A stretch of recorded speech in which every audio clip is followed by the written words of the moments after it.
this is Janelle again, and I'm back to film another video to add to my asexual series. This one is the long-awaited Q&A that I promised a long time ago, so I'm going to go ahead and start.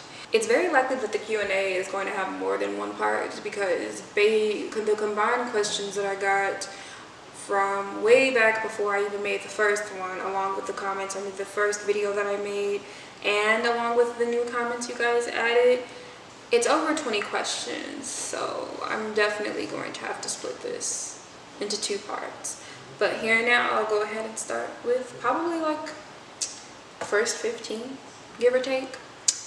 For convenience sake, I'm going to try to timestamp all of these questions in the description box below, because whenever I do watch Q&As on my own time, I often think that it would be so convenient if I can just like find specific questions I'm curious about that YouTubers make. So I did that for this video. And what else? I'm also talking super low because 1, I'm tired, and 2, my big sister and my roommate are both in their rooms and they're likely busy doing stuff, so I don't want to disturb them too much. So without further ado, I'll go ahead and jump right into the question. Question number 1. What does it mean to be ace or asexual? I might address this question at the start of a lot of my videos for the people that are new, but to be ace or asexual means that I experience no sexual attraction to anyone. So the way that people are bisexual, heterosexual, homosexual, I'm asexual, so it's the absence of any sort of attraction. Number 2, would you also consider yourself aromantic? For, again, those unfamiliar, in the LGBTQIA+ spectrum, there is often a distinction made between sexual attraction and romantic attraction.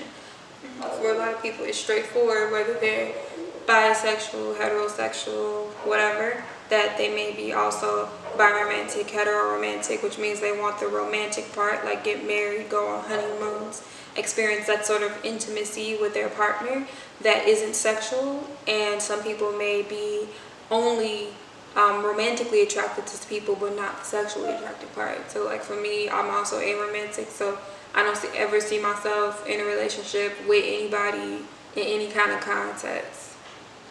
Number 3, when or how did you find out that you're asexual? I found out, it's a tricky one because all kids, they start off as asexual. It's the common consensus. And then you get to a developmental stage where you develop your sexual orientation or attraction. For some people, this is younger than others. For some people, this is way older. So, and oftentimes it changes over the course of your life. So I basically have always known I was asexual. But for the actual term asexual, like I've only discovered that when I was like 18, 19 years old, and it was on like Tumblr, or it was like multiple sources where I kept on seeing that term, mostly through Tumblr though, that I began to really kind of associate it with myself and to come to that like realization that, wow, you know, I'm not straight, I'm actually asexual. So number 4, question number 4. How would you describe being asexual? Being asexual is like, I can use so many metaphors, but none of them would exactly fit. It's like everyone is obsessing over this movie or this new trend or this precious jewel that's just so amazing and so perfect and so valuable, and everybody needs it in their life to be fulfilled. And you never desire this jewel. You don't get the purpose of this jewel. You don't get the point of wanting it for yourself. Because you see the effect that it has on other people, and you see how much they go, like the things that they go through to get it.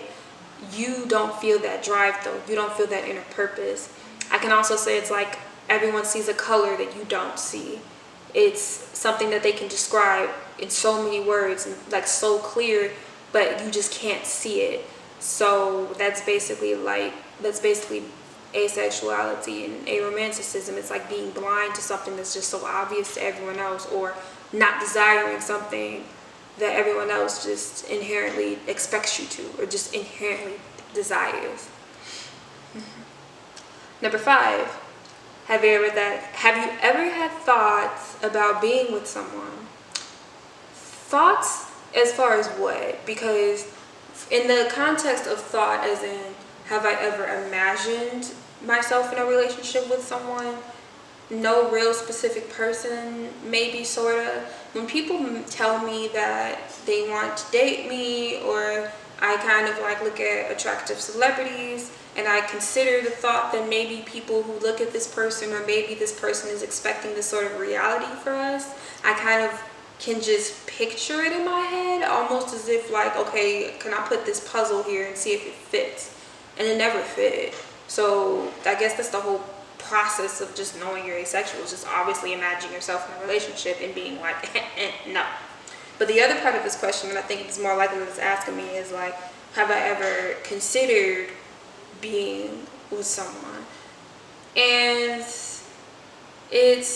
I've considered being with someone only just to be with them, just so I can be normal, kind of, sort of, but like not seriously, not like I've ever actually wanted to be with someone, actually liked them person enough to be with them. There are super nice people out in the world who've given me time and attention that I felt really guilty, kind of, sort of, about it. But like I'm at a point where now I don't feel guilty for being honest anymore. I'd rather tell people like, oh yeah, I'm asexual, you know, they may be disappointed, or they may not know what the heck that is, whatever. But it's better than going through like this whole back and forth with like you liking me and you pretending that you want to just be friends, but in reality we know what's up. Like, we know what's up, you know? Question number 6.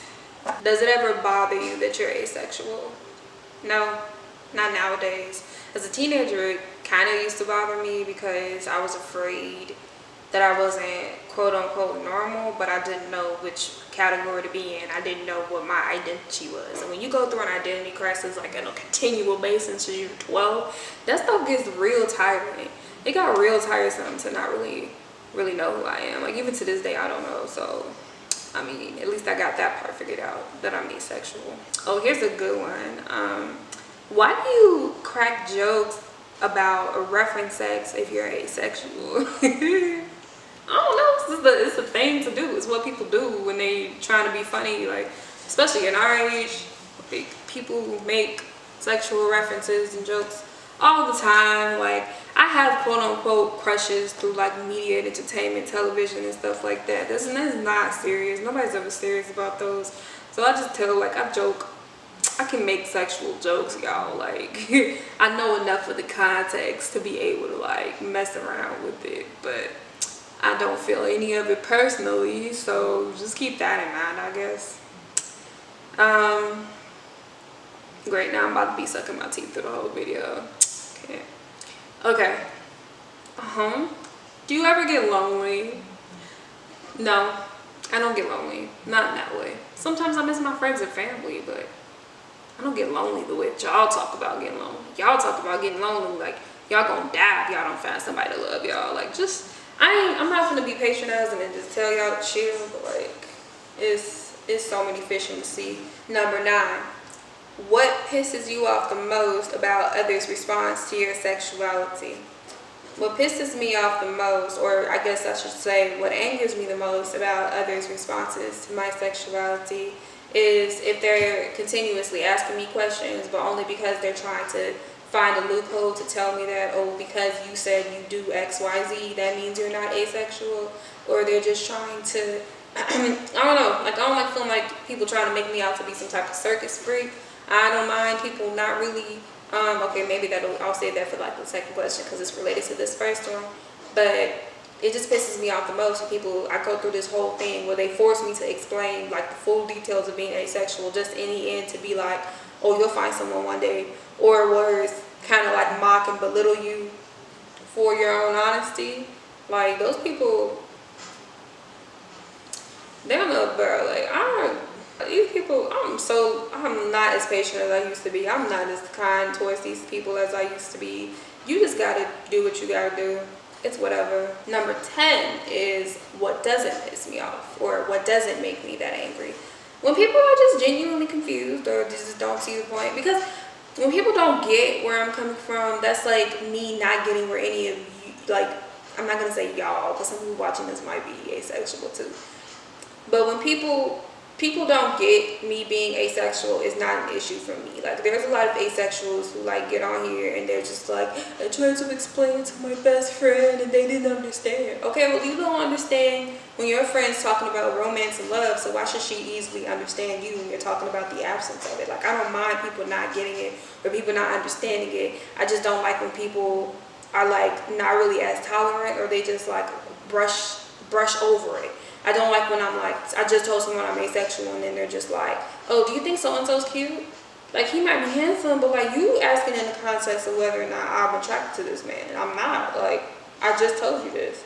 So some people just don't hear you when you talk, but that doesn't bother me at all. Like, people just not understanding. Question number 11 says, what is your approach when people hit on you? This is also going to be its own video, because that's a whole nother aspect in and of itself. But my approach when people hit on me is either one, to say I'm not interested, I don't date, or I'm asexual. There's two different scenarios for each one. I'm not interested, I don't date is for strangers walking up to me on the street. It's a slick way of saying I'm asexual without saying that I'm asexual, because they don't know why I don't date.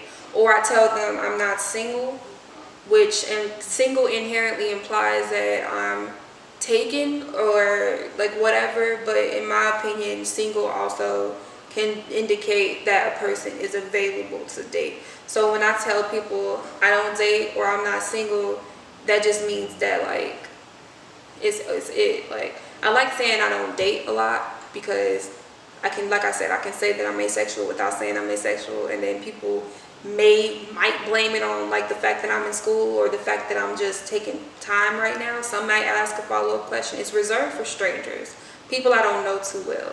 So once they start trying to like follow up with that, I just be like, I just don't date. It's the end of it, because it's really none of their business why I don't date. I just honestly believe that people need to get used to hearing, oh, I just don't date, or that I'm asexual. Like, I don't think a lot of people are ready for like asexual, because people are gonna like launch into this whole thing that I ain't got time for. But like, people just need to just know that there's people out here who just don't date. And so the second part was, I would tell people to straight up that I'm asexual, because this is usually for like friends, like people I've known for some time, and then they, hit me up out the blue like, hey, I think I like you and I would like to date you. So in this scenario, I'll tell them, I'm just really sorry, I think you're a cool person. In this scenario, I tell them, oh, I'm asexual, I really think you should know that. One thing that I try to avoid doing is apologizing, because I know that the polite thing to say is, oh, I'm so sorry, I'm asexual. But in my mind, like, that psychologically makes me feel guilty. And I don't think I should feel guilty for like honestly telling people that I'm asexual. Like, people shouldn't have to feel guilty for, I guess, rejecting someone. Like, would you rather I lie to you? Would you rather I finesse you? But this is how I feel. Like, you can't be mad at me for being honest. You want me to be honest. Now, you can be sad about the situation. Like, maybe I can be sorry about the fact that you're now in a situation where you just got rejected, but I can't be sorry that I'm asexual. Like, that's not, no. Number 12 is, did you have to come out as asexual? No. Most people started calling me asexual before I even knew I was asexual. They would say I had no sexuality. No sexuality was their way of saying asexual. So no, I didn't have to come out as asexual. Now, to my personal friends, then like personal friends and family, like family wise, like, I guess if they found the first video that I made, then that could have been me coming out as asexual. Maybe if I told my dad I was asexual once, and he supports me, so that's good. It was a little rocky at first, but like, he supports me. I think I'm saying like a lot in this video, and it's really bothering me, because I used to be very good about not saying like for the longest. I must be super tired. Okay, next one. Number 13. Do you consider yourself as part of the LGBT community?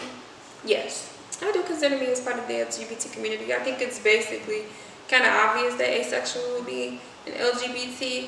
However, there's some kind of gray areas when it comes to how people feel about straight aces in the space. And I don't want to take the voice away from other members of the community, because there are often this issue when it comes to inclusion, how, you know, when everyone is included, like stuff gets watered down, all these different sorts of things. There are sort of resources that are allocated for members of the LGBT community that kind of get stretched thin enough as it is. I do think that there's a huge difference between being an asexual member of the LGBT versus being obviously a trans member of LGBT. That's an entirely different set of struggles that I don't have to face because I'm a cis black woman, and there's other facets of LGBT that a heterosexual trans person may experience, or like a homosexual cis person may experience. So by me being asexual, I just think there's just this other side of the LGBT spectrum that kind of makes it like hard for other people to grasp how we're included. But for me, I'm definitely a part of LGBT. I don't resonate with a lot of the things that other members of the community resonate with, but it's all good. Like, we're diverse in so many ways, so it's fine. Number 14 is, how do you feel about asexual representation in media, so in movies and television? I think that asexual representation is going well. Like, I think that we're getting more representation. I think that there's a character on BoJack Horseman that's asexual. I didn't watch the show personally, but when I heard that, that was good news. But on the show that I do watch, Word of God states that Pidge from Voltron is asexual, and Pidge is my G. So I would love that to be the case. So that was exciting news for me. There's stereotypes in terms of other characters that are asexual. Typically they're like framed as being kind of like, I guess, sociopathic in nature. I don't want to negatively stigmatize people who are sociopaths, but there's this general idea that a lot of asexual characters that were before on television experienced like no emotion. So they were just like emotionless husks, or just people who probably had like other things going on cognitively that may have affected their sexual attraction and things like that. Or they may be aliens or robots or androids. So that was basically the extent of asexual representation up until a certain point. When I do more research, that may be another aspect I'll touch on later. Number 15 is, what do I ask for or from the asexual community? From the asexual community, it would be nice to have a movie centered around a coming of age story about a person who's asexual and how they like cope with it. And from the asexual community, I need there to be more like efforts to reach out to diverse groups. I also want there to be more sensitivity towards diverse groups, because I've seen like this is what happens when you like enter spaces that are still, we're a minority because we're A's, but 9 times out of 10 the people that are going to be there are going to be predominantly non-ethnic or whatever. But like, I literally have encountered some like online, like on Facebook and stuff like that, like some stuff that's just like openly like ignorant or like racist. It's just weird, because no. For the AIDS community, I ask for the gatekeeping to stop, I guess. And the only reason I say I guess is because I can't put myself in another member of like the LGBT community's shoes and sit there and look at asexuality from their eyes and think to myself, oh, you're such an evil person for trying to gatekeep and trying to do this and that. Because I've researched some reasons why asexual is within the spectrum, within the acronym, and I researched why not. Some people may feel comfortable with it being within the acronym. For me, like, it's just very straightforward and obvious that asexual is part of the community, but I'm not going to sit up here and demonize another person for wanting to preserve their safe space for whatever reasons that they may feel justified. I just think that there should be more of an honest dialogue back and forth, but ultimately I think that aces should be accepted within LGBT. What I ask for the asexual community is just more open dialogue, more conversation surrounding just inclusion and tolerance, people to believe us, people to support us, and more diversity. I want to see more black aces. I want to see black men that are aces.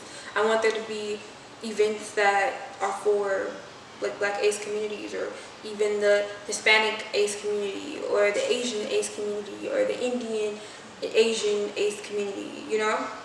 So move on from there. I'll let 16 be the last question, because I think I said I was going to do like half or like 15 in this video, and it's already starting to get just a little lengthy for me. So for number 16, it says, how do you deal with metaphors about love and sex? This one was asked by a good friend of mine named Ashley Garza.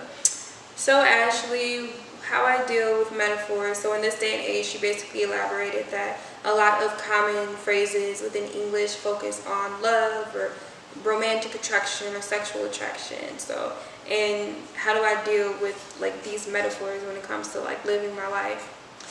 I don't really have much problems using the metaphors. It takes me, honestly, it does take me some time to call upon these.